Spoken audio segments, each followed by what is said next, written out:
Bismillahirrahmanirrahim. Assalamualaikum warahmatullahi wabarakatuh. Waalaikumsalam warahmatullahi wabarakatuh. Terima kasih untuk rekan-rekan semua, sahabat Pareng Center yang sudah hadir di talk show Instagram Live kita pada siang hari ini. Persembahan khusus dari Rumah Sakit Kusumata Pareng Center untuk teman-teman semua. Nah, kembali lagi ke talk show kita yang kalau kita adakan setiap bulan bersama dengan sahabat Pareng Center semua. Kembali lagi bersama saya Selena Sri Utami, mudah-mudahan nggak bosan ya ketemu saya setiap saat gitu. Nah, sekarang kita akan ngobrolin tema yang berbeda untuk live Instagram kita pada hari ini, itu mengenai beda alergi dan juga infeksi pada mata. Mungkin untuk teman-teman sahabat Pareng Center semua, masih ragu apa perbedaan antara alergi dan juga infeksi pada mata. Jadi pada saat ini, kesempatan kali ini kita akan berbincang-bincang dengan dokter spesialis mata, subspesialis infeksi salah satu di rumah sakit kita, yaitu Ibu Dokter Hafrizah Fitresia, spesialis mata konsultan. Beliau merupakan salah satu subspesialis infeksi di Rumah Sakit Kusumata Pareng Center. Nah, saat ini teman-teman udah lihat dokter kita sudah bergabung bersama kita. Namun aku mau cerita dulu sebelum kita masuk ke diskusi kita mengenai alergi dan juga infeksi. Nah, mungkin ada beberapa dari sahabat PEC yang masih bingung apa itu alergi, apa itu infeksi pada mata, dan mata yang sehat itu pasti dambaan setiap orang. Nah, tapi mengingat mata merupakan salah satu organ yang paling sensitif, salah satu organ yang sensitif di tubuh kita, maka nggak heran matanya akan selalu gampang terkena gangguan kalau misalnya terkena matahari atau mungkin debu dan juga benda-benda asing lainnya.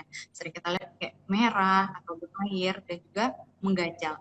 Nah, ngomong-ngomong soal alergi dan iritasi, pasti organ ini nggak pernah terlepas dari masalah ini. Nah, sebagai salah satu organ yang sensitif itu tadi, bahaya nggak sih kondisi seperti itu untuk mata kita? Apakah juga akan berpengaruh ke kualitas penglihatan? Nah, biar nggak bingung, kita akan langsung ajak narasumber kita untuk ngobrol bersama kita di sini. Assalamualaikum Dokter Tessa, selamat siang Dokter. Apa kabar Dokter? Waalaikumsalam Rani, selamat siang juga. Assalamualaikum sahabat PEC semuanya dan sahabat Instagram. Terima kasih sudah diundang ke PEC Instagram Live ya, Instagram Live. Wah, kita sekarang bersama dokter narasumber yang sangat cantik sekali, jadi saya merasa minder Instagram bersama dengan Dokter Tessa. Tani pinter ya kalau soal gituan ya. Nanti di belakang bisa Bu, nanti bisa kita bicarakan. Nah, terima kasih dokter sudah meluangkan waktunya untuk ngobrol bersama sahabat Pareng Center di tengah kesibukan dan juga sharing ilmu serta pengalamannya sampai sekarang ini ya dokter ya. Mungkin kalau kan kita udah cukup lama molornya, kita langsung aja nih dokter ke pertanyaan yang mungkin udah banyak ditunggu teman-teman semua. Sebenarnya kalau untuk ngobrolin tentang alergi ataupun juga tentang iritasi, apa sih dokter alergi, infeksi itu apa gitu? Boleh tolong dijelaskan dokter, silakan. Oke, ya dah Rani. Assalamualaikum warahmatullahi wabarakatuh, sahabat PEC semuanya. Salam sehat ya buat kita semuanya ya. Dalam kondisi begini, PEC masih sempat-sempat mengadakan acara begini, sangat mendukung sekali loh acara seperti ini. Tadi kayaknya topik yang diangkat oleh Rumah Sakit Mata Padang Center tentang alergi dan infeksi mata, bedanya ya. Ini kayaknya topik yang memang udah sering sekali sebenarnya ini yang sering ditanyakan ke kita juga. Saya pikir tidak hanya saya sebagai dokter mata infeksi, tapi saya pikir hampir semua dokter mata sering ditanyain begini. Mata saya merah dok, ini saya alergi apa bukan, saya ada infeksi apa bukan, ini bahaya apa enggak. Hampir itu semua pertanyaannya ya. Nah mungkin kita balik dulu, apa sih bedanya antara infeksi sama alergi. Saya mulainya dari persamaan dulu kali ya. Pertama sama-sama mata merah. Sama-sama bikin mata tuh berair dan jelas sama-sama nggak nyaman. Cuman yang ngebedainnya ada mungkin beberapa hal. Yang pertama penyebab. Kalau alergi itu kita sebenarnya lebih berkaitan dengan sensitivity seseorang terhadap sesuatu. Kita mengatakan alergen. Apa saja sih yang jadi alergen? Banyak. Bisa debu, bisa bulu binatang, bisa serbuk sari. Dan sebenarnya kalau alergi di mata itu juga jenisnya banyak sekali. Nah, bedanya dengan infeksi itu biasanya ada mikroorganisme, artinya ada kuman. Ada kuman, mungkin itu virus, sebenarnya paling sering itu virus ya. Bisa juga itu bakteri, bisa juga itu jamur. Nah, kalau misalnya di alergi, keluhan yang paling sering sekali dinyatakan orang itu matanya gatal sekali, sehingga kadang-kadang dia itu nggak tahan untuk nggak menggaruk matanya gitu, nggak ngucek-ngucek mata tuh nggak tahan dia gitu. Nah, kalau diinfeksi, gatal mungkin ada, tapi nggak terlalu menonjol, tapi lebih sering mungkin rasa perih lah, terus berair, bengkak, dan nggak bikin nggak nyaman lah gitu. Terus kemudian alergi itu karena dia terkait dengan sistem imunitas seseorang atau reaksi. Kalau kita kenal ya secara medis itu kita punya reaksi hypersensitivity ada 4 dan ada yang sekarang sudah ada yang 5 macam. Kalau alergi itu dikategorikan sebagai reaksi hypersensitivity tipe 1 atau tipe yang cepat. Jadi begitu alergen itu kontak dengan mata, dia langsung tuh menimbulkan reaksi. Dan biasanya itu 2 mata. Beda dengan infeksi. Kalau infeksi suka ada riwayat trauma dulu nih yang kita ini kan. Karena harusnya ada pintu masuk atau ada yang membuat mikroorganisme itu jadi masuk ke mata kita dan menimbulkan reaksi radang ke mata kita. Nah, sekarang pertanyaannya apakah bahaya atau enggak? Tadi kayaknya Rani nanya itu ya. Kalau kita lihat ya mata kita itu ya, kalau dia bola matanya bulat ya, tapi sebenarnya yang kita bisa lihat itu di depan hanya bagian hitamnya mata yang kita kenal dengan kornea. Sebenarnya itu juga bukan hitamnya mata, tapi adalah bagian bening dari mata. Dan kemudian ada yang suka kita lihat putih. Nah, itu yang kita kenal dengan dinding bola mata. Itu sebenarnya di depannya itu dia diselimuti lagi yang namanya selaput bening yang kita kenal dengan konjungtiva. Jadi kalau kita suka ngecek-ngecek misalnya kemasukan sesuatu lah iritasi, ada kemasukan debu atau kadang kemasukan sampo lagi mandi terus ngucek-ngucek kan suka merah ya. Nah, sebenarnya yang merah itu adalah konjungtiva. Alergi itu juga paling sering juga munculnya di situ dulu, konjungtivitis alergi. Selagi dia hanya mengenai konjungtivitis saja atau konjungtiva saja yang kita kenal dengan konjungtivitis alergi atau konjungtivitis infeksi, nah mungkin tidak terlalu membahayakan ke penglihatan, cuman bikin nggak nyaman mata aja, itu mata kok nggak kayaknya ada pasir, terus pengennya ngucek, pengennya nyuci gitu kan. Tapi kalau dia sudah mengenai ke kornea atau ke bagian hitamnya mata, karena ini merupakan suatu media refraksi, pasti terganggu penglihatan kita di situ gitu loh. Jadi konjungtivitis kalau misalnya dia kena infeksi, kita tentu harus mengenali dulu ini kira-kira kenapa ya infeksinya. Kita bisa memberikan obat sesuai dengan penyebabnya. Nah, kalau misalnya dia ternyata sudah bisa teratasi, tidak sampai ke kornea, nah berarti kita bisa agak relatif tenang lah ya. Nah, tujuan pengobatan kita memang adalah supaya konjungtivitis ini tidak sampai menjadi ke keratitis atau tidak sampai menginfeksi ke kornea kita. Mungkin begitu kali ya, Dr. Rania. Berarti nggak hanya mata merah itu bukan karena satu penyebab aja berarti ya dok ya, banyak sekali penyebabnya untuk tapi mata merah itu salah satu manifestasi, maksudnya gejala, betul, ya, gejala manifestasi, gejala yang ditimbulkan pada salah satu apakah itu iritasi infeksi karena bakteri, virus ataupun karena alergi itu sendiri berarti ya dokter ya. Betul. Kalau seandainya gini dokter, misalnya alergi itu timbulnya di kulit, apa ada kemungkinan nanti akan berimbas juga ke mata dokter berupa alergi juga? Nah, biasanya justru orang alergi itu dia memang punya riwayat alergi di keluarganya. Jadi kadang mungkin di dia cenderungnya muncul di mata, mungkin saudaranya atau keluarganya yang lain itu punya riwayat alergi atau riwayat atopi, justru memang begitu. Yang sering kita ketemukan itu adalah si pasien itu dengan 2 mata yang kita kenal dengan kita lihat melakukan pemeriksaan ternyata dia ada konjungtivitis alerginya, kita begitu tanya-tanya, biasanya dia juga punya alergi di tempat lain atau mungkin keluarganya gitu lah. Berbeda dengan infeksi. Kalau infeksi memang ada yang masuk dulu ke mata kita, terus kemudian dia berkembang biak di situ gitu lah. Nah dokter, ini ada yang kayak statement yang cukup terkenal bagi orang-orang awam juga dan teman-teman sahabat PEC. Misalnya kalau mata merah itu kan karena banyak penyebabnya ya dokter ya. Misalnya kalau benar nggak sih dok, penularannya itu bisa menular kalau kita saling menatap gitu dokter? Apa karena kita saling menatap terus tiba-tiba bisa dapat penularan itu? Pasti misalnya ada teman yang sakit mata misalnya, jangan lihat-lihat ntar menular gitu. Apa benar itu dokter? Atau hanya hoax gitu? Kalau dia, ya ini sering banget ya mitos seperti ini ya. Iya, Jadi terkenal banget. Jadi malah kadang-kadang kalau misalnya ada ketemu temen atau siapa gitu pakai mata merah, langsung pakai kacamata, terus nggak berani natap. Takut Tapi menular. sebenarnya itu takut menular. Mungkin kalau hanya dengan tatapan tentu tidak ya. Tapi kita dia karena biasanya virus itu paling gampang sekali menularnya, paling gampang banget. Jadi memang misalnya nih kita habis pegangan atau apa, dia menular melalui udara atau dia melalui kita pemakaian alat yang bersama, nah itu bisa sekali itu memang. Tapi kalau hanya sekedar tatap-tatapan dari jauh boleh lah Rani. Oh gitu. Oke, Tapi oke. beda dengan alergi. Tapi beda banget sama alergi. Kalau alergi tidak. Kalau alergi tidak, karena itu terkait dengan sistem imunitas seseorang. Jadi hypersensitivity seseorang terhadap suatu alergennya. Jadi itu juga yang perlu kita kadang-kadang edukasi ke pasien, gimana caranya supaya dia tuh mengenal, dia tuh sebenarnya sensitif terhadap apa gitu loh. Karena alergi ini paling sering dijumpai pada anak-anak, dia kadang nggak begitu ngeh gitu loh. Ternyata dia nggak tahan tuh sama bulu binatang, atau dia nggak tahan sama debu, atau dia nggak tahan sama udara dingin. Nah itu contoh-contohnya. Tapi ada juga sih konjungtivitis alergi yang sifatnya itu memang seasonal, tergantung musim.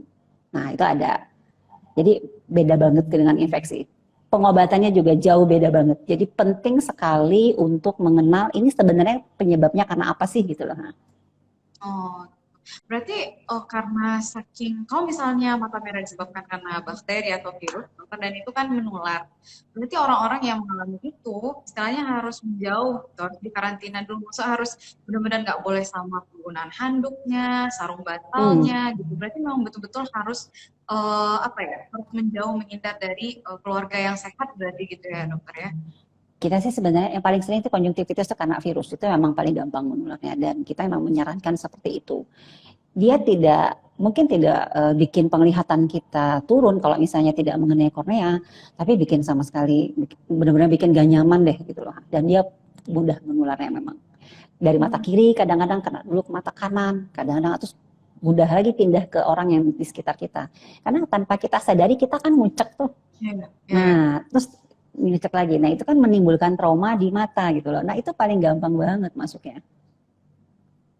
Oh, berarti memang hygiene orang-orang yang misalnya lagi sakit itu memang betul-betul harus Ya, diperhatikan berarti ya dokter ya. iya, tidak dianjurkan mengucek mata, apalagi di zaman seperti sekarang ini ya. Hmm. Jangan jangan menyentuh mukosa malah Oh, kan. iya, iya. Berarti sahabat perayaan center, berarti nggak ada masalah kalau kita harus saling bertatapan itu nggak ada penularan. Jadi nggak apa-apa gitu. Mau Tata, dari tata. jauh juga nggak apa-apa. Jadi nggak masalah kalau mau saling bertatapan nggak ada penularan. Jadi kalau seandainya bekas tisu mungkin kena Nah, air atau bekas matanya ya tisu dokter. betul. Nah, kalau Atau bekas mungkin tisu itu benar, benar. handuk atau berjabat tangan mungkin tapi belum cuci tangan gitu. Penting-pentingnya Nah, apalagi itu benar bukan sekali. harus harus menjaga hygiene gitu. Nah dokter kalau melihat gampang menular atau yang nggak menular misalnya kayak alergi kan nggak perlu nggak ada penularan tapi kalau yang kena bakteri itu ada penularan. Ada nggak dokter kondisi mata yang memang harus langsung dibawa ke rumah sakit dan penanganannya itu segera dokter karena sifatnya fatal misalnya kayak penurunan penglihatan atau mungkin ada kayak pasien yang sampai bungket matanya gitu, ada nggak dokter kondisi yang seperti itu Kayak apa yang matanya? harus penanganannya segera gitu dokter yang harus Oke. langsung dibawa yang seperti apa misalnya. Eh, Kalau misalnya mata merahnya baru-baru, kadang-kadang kan kita memang menganjurkan untuk pemberian obat-obatan yang sifatnya artificial tears. Artinya kayak apa ya, penjigar. Kayak ada suka di pasaran suka ada ya, kayak Instoka, Ya. Roftoka. Tapi seandainya tidak berkurang atau seandainya ada terasa mata lebih kabur atau dengan pengobatan tersebut ternyata mata merah tidak berkurang juga, itu tidak ada salahnya ketemu sama dokter mata. Karena memang pada awalnya kita tidak merasa bahwa penglihatan kita berkurang. Tapi begitu dikasih obat ternyata tidak ada perbaikan, itu lebih baik kita periksakan. Apalagi kalau sudah ada keluhan, kok kayaknya mata kabur ya, kok kayaknya ngelihat nggak enak banget, kayaknya ada yang menghalangi. Nah, itu sebaiknya kita periksakan. Karena kalau sudah mengenai ke kornea, itu berarti itu sudah mengenai salah satu media refraksi kita, dan itu akan mengancam ke penurunan penglihatan kita. Berarti kalau seandainya udah mulai mengganggu penglihatan nih teman-teman, memang harus sebaiknya dibawa ke profesional yang memang harus lebih memahami gitu, expert di bidangnya. Karena, apalagi kalau misalnya dia sudah berulang. Kalau alergi itu kan sering berulang tuh. Jadi sekarang merah, terus kemudian lega sebentar, terus habis itu merah lagi, gatal lagi. Nah, itu nggak ada salahnya. Maksudnya mata merah tuh tidak semuanya berbahaya, tapi jangan dipandang enteng saja. Ya itu nggak parah, tapi jangan terlalu dimudah-mudahkan gitu ya dokter. Memang harus be aware gitu loh. Nah itu bahasa. Nah, like, itu bahasa juga, kerennya. Iya, bahasa gaulnya teman-teman. Nah gini, Ani juga pernah dengar dokter. Misalnya kalau ada orang yang mata merah, waktu itu Ani dengar waktu masih SMA gitu. Ada teman Ani yang bilang kalau sakit mata atau apa, dia tinggal obati aja pakai air susu ibu, pakai ASI, atau malah ada yang lebih ekstrim gitu, ada yang pakai air seni, aka air kencing. Itu benar nggak sih dokter? Kayak terlalu ekstrim loh. Kemana tahu nyari ibu menyusui kalau kita sakit mata? Maksudnya kan orang Indonesia itu suka yang tradisional atau yang herbal yang gampang didapat, harus karena takut ke dokter segala macam gitu. Itu benar nggak sih dokter? Sedikit mengatakan. Tadi banyak mitosnya nih. Ya tuh banyak mitosnya. Banyak mitosnya. Ya, saya sebagai dokter mata sama sekali tidak menyarankan ya Rani ya. Oke. Kenapa? Kalau misalnya kita bilang, ada juga sih soalnya yang nanya seperti itu, terus saya bilang, tapi saya suka dibantah lagi sama pasien, tapi waktu itu saya lakukan seperti itu sembuh kok dok. Ya alhamdulillah saat itu sembuh. Saya bisa bilang kayak gitu. Yang paling sering kita ketemukan tuh malah air rebusan daun sirih ditetesin. Dulu orang tua saya begini dok, dulu nenek saya begini dok, begitu. Ya oke, baiklah. Daun sirihnya sih nggak salah, cuma mungkin cara prepare-nya yang salah mungkin kali kan. Nah sehingga tidak jarang begitu kita memberikan, begitu dia mata merah atau misalnya ada bekas trauma, terus dia tetes dengan air tetesan daun sirih, atau kadang-kadang ada ramu-ramuan obat-obatan yang kita juga nggak tahu itu kenapa. Nah itu ternyata membuat infeksinya malah lebih berat. Tidak jarang kita punya pasien yang ternyata harus kehilangan bola mata karena itu gitu loh. Sekarang saja kita lihat obat tetes mata aja lah ya, kita lihat sekarang itu ada yang botolan, ada yang renjengan kecil-kecil. Nah itu sebenarnya kenapa sih dikemas seperti itu? Karena kita tuh mau menjaga, pabrik sekarang juga mau menjaga sterilitas dari si obat gitu loh.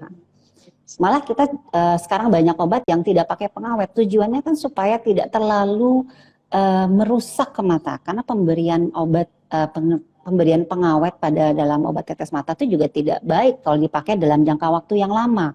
Makanya sekarang pun obat-obatan kita udah berubah dari botolan ke obat-obatan yang kecil-kecil yang sifatnya mini dose.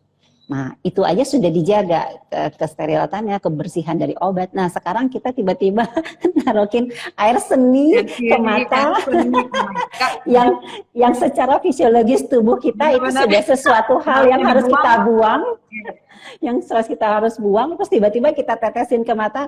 Saya nggak tahu deh nalarnya sampai di mana.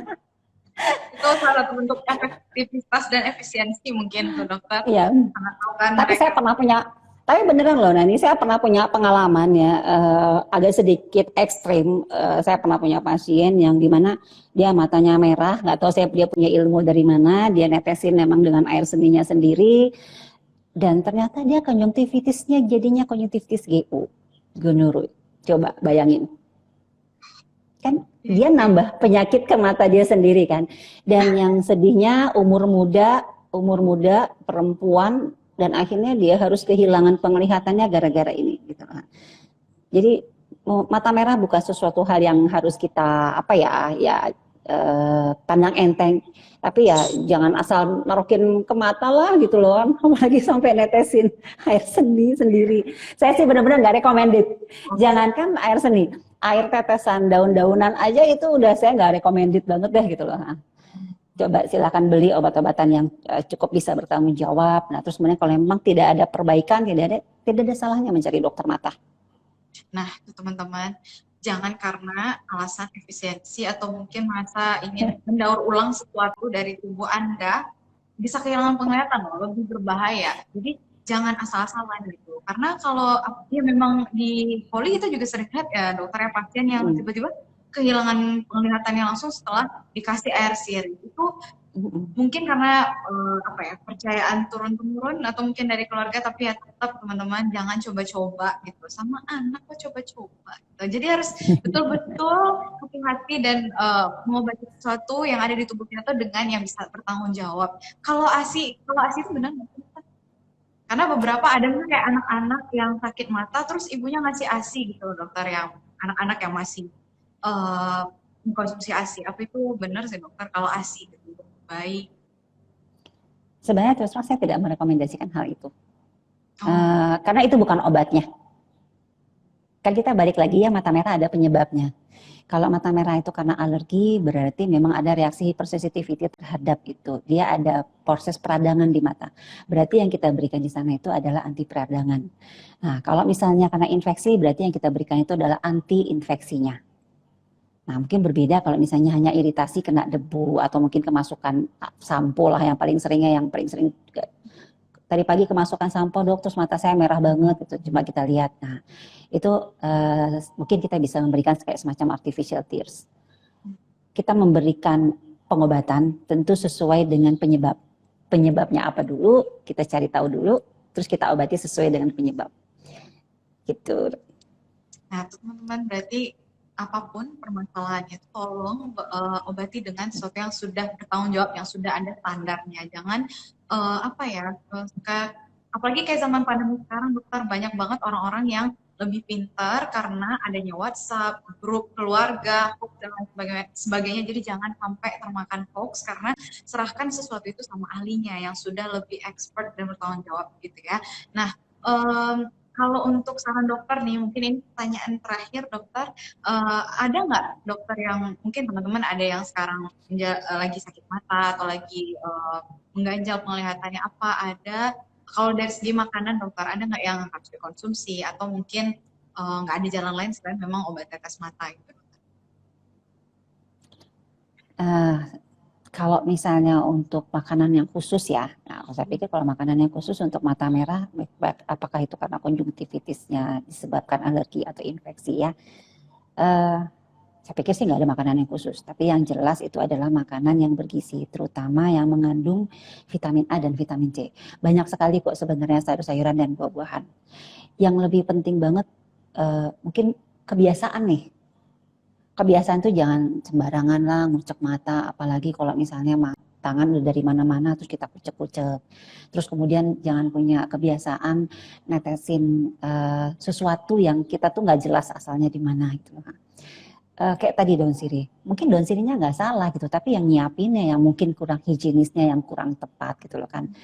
Nah, eh, terus kemudian kalau misalnya ketemu akan ada keluhan dengan mata merah seperti itu, selagi tidak ada mengganggu ke penglihatan, kalau misalnya sahabat PIC semuanya mau menetesi obat dengan obat yang suka ada di pasaran ya, misalnya kayak Insto atau kayak Roto atau mungkin obat-obatan lain yang memang sudah pernah direkomendasikan oleh dokter mata, tidak ada salahnya.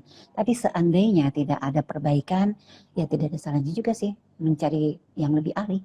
Boleh dokter puskesmas atau ke klinik, atau kalau misalnya dalam beberapa hari tidak ada perbaikan, ke dokter mata. Kan suka ada tuh ya kalau misalnya di level obat kan ya. Nah, jika, jika tidak sembuh maka segera kunjungi atau konsultasi kepada yang ahlinya. Saya cuma pengen menggarisbawahi, mata merah itu bukan sesuatu hal yang kita perlu takutkan, karena tidak semua mata merah itu berbahaya dan tidak semua mata merah itu dia bisa menghilangkan penglihatan kita atau mengganggu atau menurunkan fungsi penglihatan kita. Tapi juga jangan dipandang enteng.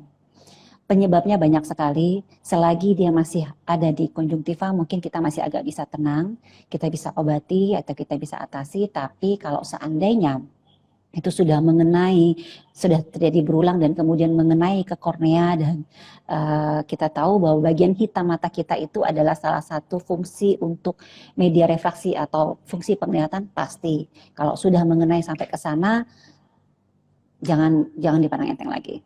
Karena itu pasti akan mengganggu penglihatan Bapak dan Ibu semuanya, sahabat semuanya juga. Dan tadi Rani kan bicara ya soalnya kita tuh udah banyak yang pintar-pintar ya, karena kayak di WhatsApp udah banyak. Kita nggak bilang sih informasi yang dari WhatsApp itu tidak berguna atau hoax semua, enggak sih. Cuma bijaksana aja sih menyikapinya gitu loh. Kalau misalnya kan sekarang ini zamannya udah internet tuh udah ini banget ya. Jadi begitu ada terima berita, informasi atau apa, tidak ada salahnya mengkonfirmasi atau cek and recheck dulu ini sebenarnya beneran gak sih gitu lah. Kalau Anda masih ragu, ya udah coba tanya deh sama temen ya atau sama orang yang memang lebih ahli, ini beneran gak sih info ini gitu lah. Sebelum kita nge-share yang lain dan sebelum kita aplikasikan ke diri kita sendiri juga gitu loh. Jadi ya bijaksana deh. Kalau di zaman sekarang di mana orang sudah gampang banget mendapatkan informasi, nah bijaksana aja memilih mana sih informasi yang memang itu berguna atau mana yang hoax. Begitu kayaknya Rairani. Nah itu kemudian ya, karena sekarang ini sekalian ngasih tahu, Ibu juga ngasih tahu kalau seandainya orang yang udah expert aja, yang udah kuliah bertahun-tahun untuk menjawab sesuatu itu butuh referensi dan perlu membaca lagi. Dan jangan sampai cuma karena gara-gara di grup WhatsApp keluarga tuh banyak banget tuh, banyak kadang orang tua juga ngelihat informasi yang tidak bisa dipertanggungjawabkan sumbernya, terus di-share lagi ke orang lain. Ya kadang orang lain yang menerima mentah-mentah, kita juga nggak bisa, tentu kita harus bertanggung jawab dengan informasi yang dikasih yang di-share ke orang-orang. Jadi kalau seandainya terjadi apa-apa juga siapa yang juga mau bertanggung jawab, apalagi seperti masa pandemi yang sekarang. Nah itu segmen dokter yang barusan itu mungkin udah masuk closing statement juga ya Bu. Tapi Bu ada closing statement yang mau ditambahkan? Cukup deh itu aja ya. Pokoknya saya cuma pengen menyampaikan kembali ya, ngulang-ngulang deh tadi. Mata merah bukan sesuatu hal yang perlu untuk kita takuti selalu, tapi jangan pandang enteng. Bener, jangan pandang enteng. Mata merah tuh banyak banget penyebabnya, banyak banget. Nah jadi sikapi dengan bijaksana, dan informasi yang kita terima itu tadi pilih-pilih deh gitu loh. Tidak ada salahnya kita lebih bijaksana untuk menghadapi segala sesuatu, karena informasi yang sangat banyak bertebaran, sementara kadang-kadang yang menyebarkan tuh belum tentu loh bertanggung jawab sama kita, sementara begitu kita udah kehilangan penglihatan, yang akan rugi adalah diri kita sendiri gitu loh. Nah, mungkin begitu kali Rani. Nah teman-teman, terima kasih ya Bu atas informasi yang udah Ibu sampaikan. Mungkin ini teman-teman semua sahabat Pandang Center ini udah mewakili atau mungkin ada pertanyaan yang ingin ditanyakan, tapi sepertinya ini nggak ada yang mau ngasih pertanyaan. Soalnya Renata udah pertanyaan yang udah ditanyakan ke Dokter Tessa, ini udah mencakup pertanyaan yang ingin teman-teman tahu juga. Nah mungkin ada sedikit merangkum pembicaraan kita untuk hari ini, talk show kita hari ini mengenai mata merah, infeksi dan juga infeksi dan juga alergi pada mata. Itu sebenarnya nggak bisa disamakan gitu. Dia ada perbedaan, ada yang berasal dari bakteri, ada yang berasal dari virus, dan juga berasal dari alergi itu sendiri. Alergi pada respon tubuh kita terhadap zat-zat tertentu gitu. Apakah itu dari benda asing ataupun yang dari kita sendiri. Dan penanganannya juga berbeda. Walaupun manifestasinya sama, dan kau sudah mengganggu, sudah sampai penglihatan berubah, atau sampai sudah mengganjal, kemampuan penglihatan menurun, jangan segan-segan untuk merujuk ke profesional, ke dokter spesialis mata. Jangan pintar-pintar sendiri cari misalnya air seni atau air susu ibu ataupun bahkan air rebusan serai, karena itu nggak bisa dipertanggungjawabkan loh. Jadi jangan mengorbankan organ mata teman-teman semua dengan pengobatan yang nggak bisa dipertanggungjawabkan. Nah, Ibu terima kasih banyak untuk sharing informasi dan juga pengalaman Ibu kepada sahabat Pandang Center semua di siang hari ini. Mungkin ada sedikit informasi yang akan disampaikan dulu. Untuk pendaftaran, ini kita masuk sedikit commercial break dulu. Sedikit informasi dari kami, untuk pendaftaran di hari kunjungan di Rumah Sakit Pandang Center dapat melalui nomor WhatsApp di 0811 66 19 987, dan pada hari pertama kunjungan melalui booking antrian di website kami, yaitu ketik antrian.padangascenter.com, dan nomor layanan PIC Rumah Sakit pada nomor 0811 66 81200. Nah, sebelum kami menyudahi acara ini, kami ingin mengucapkan terima kasih kepada Allah Subhanahu wa Ta'ala, Rumah Sakit Khusus Mata Pandang Center, dan juga Ibu Dr. Tessa sebagai pemateri. Terima kasih, dan juga tim penyelenggara dan followers serta masyarakat yang senantiasa mengikuti pembahasan melalui live Instagram pada hari ini. Baik, salam mata sehat. Sampai bertemu di lain kesempatan. Wabillahi taufiq wal hidayah. Assalamualaikum warahmatullahi wabarakatuh. Waalaikumsalam warahmatullahi wabarakatuh.